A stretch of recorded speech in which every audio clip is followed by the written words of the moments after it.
Hello guys, कैसे हैं आप? उम्मीद करते हैं आप सब खैरियत से होंगे, खुश होंगे। देखने जा रहे हैं नेक्स्ट पार्ट, तो करते वीडियो स्टार्ट और देखते हैं।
अपनी शक्तियां स्वयं को दंड देते हुए मत गवाइए ज्येष्ठ। दंड उन्हें देना होगा जिन्होंने आपकी ये दुर्दशा की।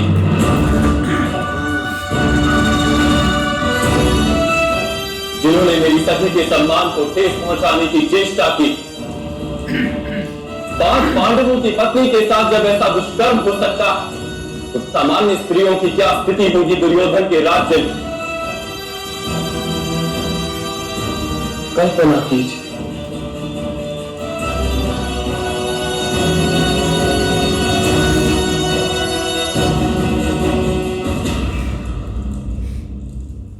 न्याय और सुरक्षा, इन दोनों की स्थापना करना आपका धर्म है ज्येष्ठ। प्रतिशोध के लिए नहीं, परमार्थ के लिए आपको युद्ध करना ही होगा।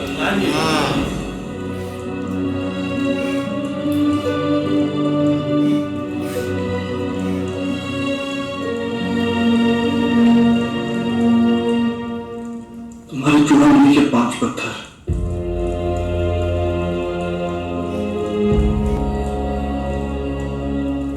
छुपा कर मैं तुम्हें दिए थे।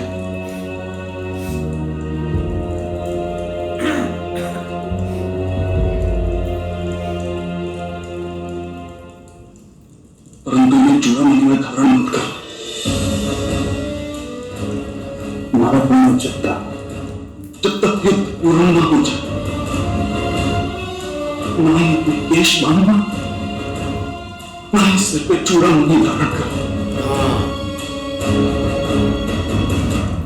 तुम्हारे केश हमें सदैव स्मरण दिलाते रहे हैं कि हमारे जीवन का लक्ष्य क्या है।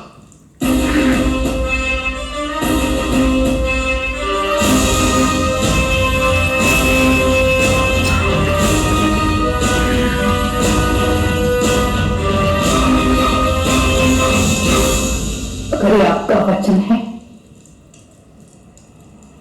तो मेरा संकल्प भी सो ही जा रहे पुत्र।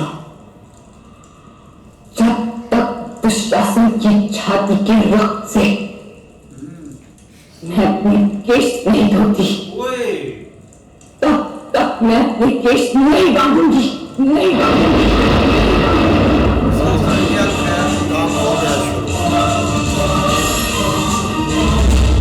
ऐसा अवश्य होगा। मैं दुशासन की छाती के रक्त से तुम्हारे बाल धोऊंगा। महाराज धृतराष्ट्र और महारानी गांधारी के जीवन में सुख का प्रकाश नहीं होगा पांचाली, केवल अंधकार होगा।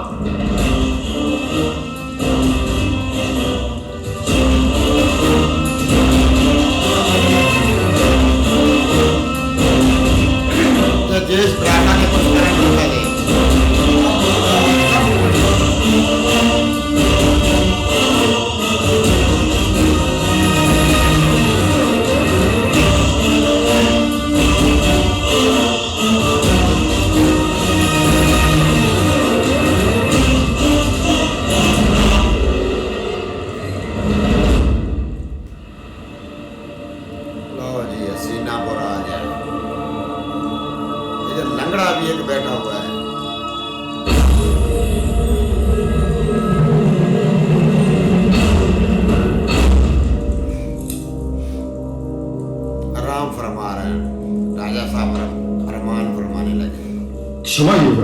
यह दीपक बुझाने का आदेश है।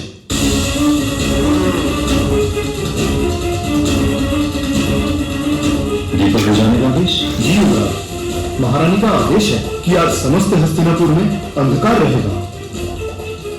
राजभवन में भी दीपक तथा मशालें नहीं जलेंगी। क्षमा कीजिए, किंतु मुझे आदेश का वहन करना होगा। राजा को डर लगता है भाई।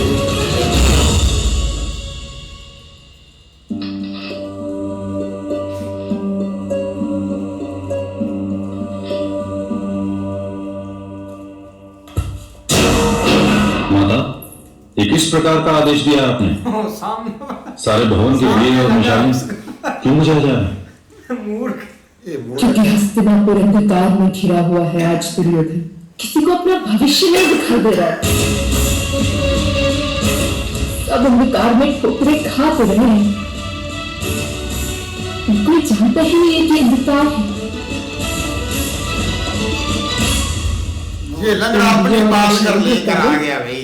प्रकाश का मिथ्या आभास हो रहा है। उन्हीं को नजर तुम्हें अंधकार दिखाई दे रहा है क्योंकि तुम्हारी आंखों पर पट्टी बंधी है प्रिय बहन। ये सारी आग लगाने वाला यही है।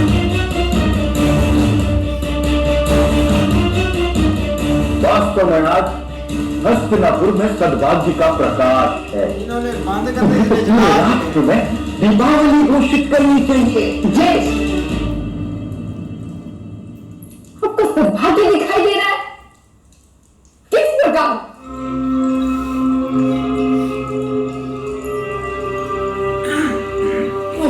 अवश्य आए कि प्रतिशोध देने हाँ आएंगे। तेरे पुत्रों की हत्या करेंगे।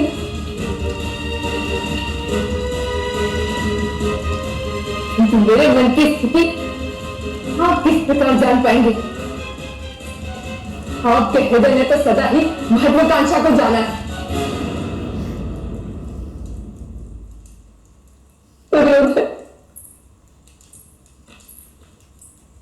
दुर्योधन को आपने अपनी माता की गोद से अधिक प्रेम सिंहासन से करना सिखाया है।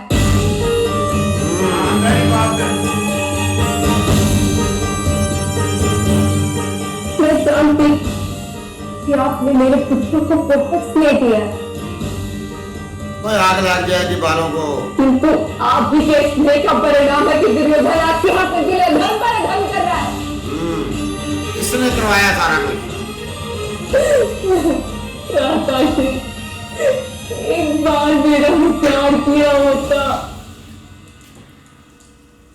दूसरी स्त्रियां केवल 9 मास के लिए संतान को अपने गर्भ में रखती है।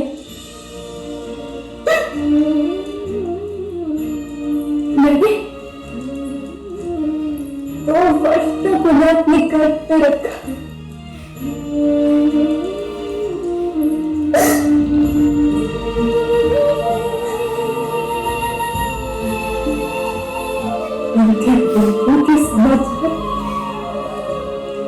मैं किस प्रकार से पाऊंगी? क्यों मृत्यु हुई हमारी माता? आपको मेरी शक्ति पर विश्वास नहीं है? दुर्योधन, शक्ति तेरे पास है कौन सी शक्ति? शास्त्रों से मैंने सुना सभा के विषय में। इस प्रकार सभा के सारे वक्तों ने द्रौपदी को ठग दिया। वो चमत्कार को देखने के बाद भी तुम्हें अपनी शक्ति पर विश्वास है?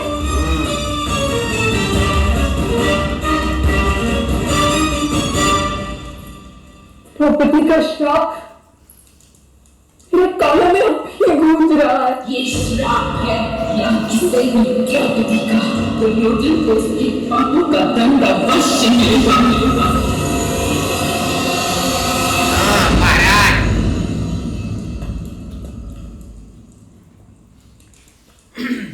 13 वर्षों के पश्चात जब हम उन्हें उनकी संपत्ति लौटा देंगे तो बड़ा लंबा अरसा मांगा हुआ है। तब युद्ध न करने का वचन भी युधिष्ठिर अवश्य यही मांगते रहे। ऐसा कोई प्रसंग ही नहीं आएगा महाराज। सुने कोई संपत्ति नहीं लौटाई जाएगी। छीन के ले लिए लंगड़े। अज्ञातवास में हम पांडवों को ढूंढ कर वापस वनवास भेज देंगे। ढूंढ के वापस भेज। क्या आशा है ये हताशा?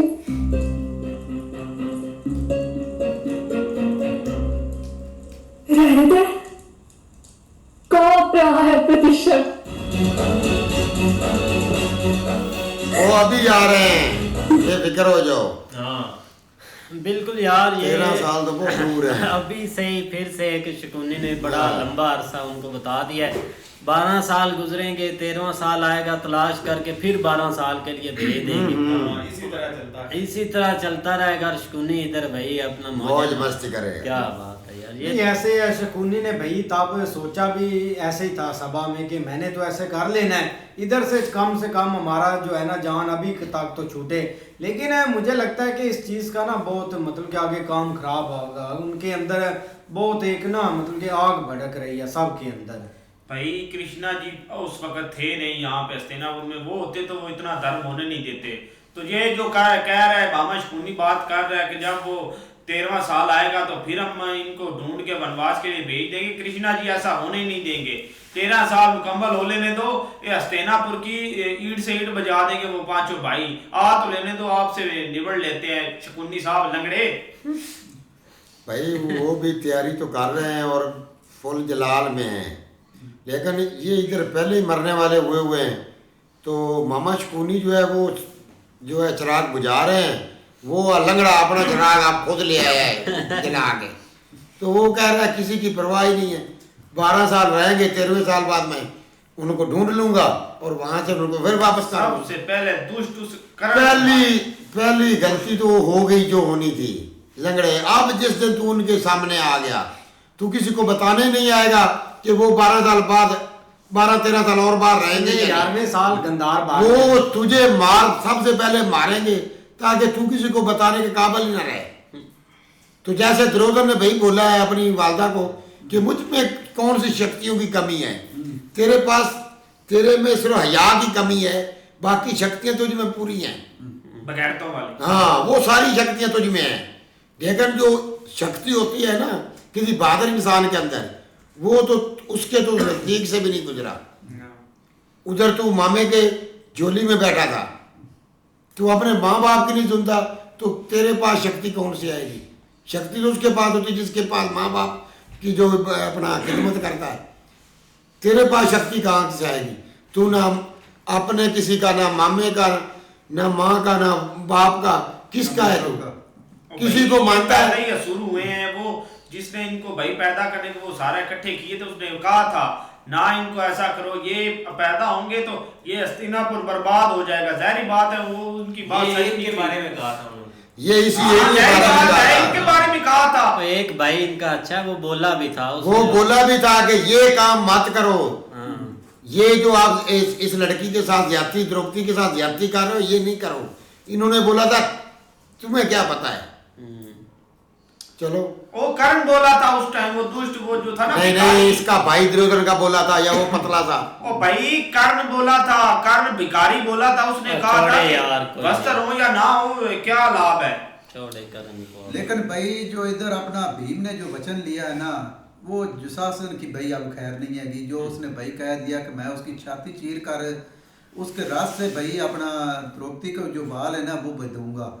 तो तब भाई अब ना लगता है कि अभी से ना शासन जो है ना अपनी जो पूजा करनी है सब कुछ कर ले, उसकी भाई खैर नहीं है कि नहीं बिल्कुल ऐसे ही है। कुछ तो वादे भाई उन्होंने उधर उनके सामने दिए थे, लेकिन ये वाला भी कोई काम खतरनाक नहीं है। लेकिन भाई आप जो है ना वो कृष्णा जी ने भी सीधा उनको कह दिया कि भाई आप युद्ध के लिए तैयारी करो और उसके लिए सोचो आगे क्या करना। लेकिन इधर भाई ये भी सोच तो देखो ना, जो शकुनी सोच रहा है ना वो एक और तरीके से सोच रहा है, लेकिन जो दूसरे सोच रहे हैं उनको पता है कि हमारे लिए ये काम खतरनाक हो चुका है। उनको पता है कि मेरे 100 पुत्रों के पास कुछ भी नहीं है, बिल्कुल ये तो नखट्टू है। बाकी अब देखते हैं भाई नेक्स्ट पार्ट में, तब तक के लिए गुड बाय, टेक केयर।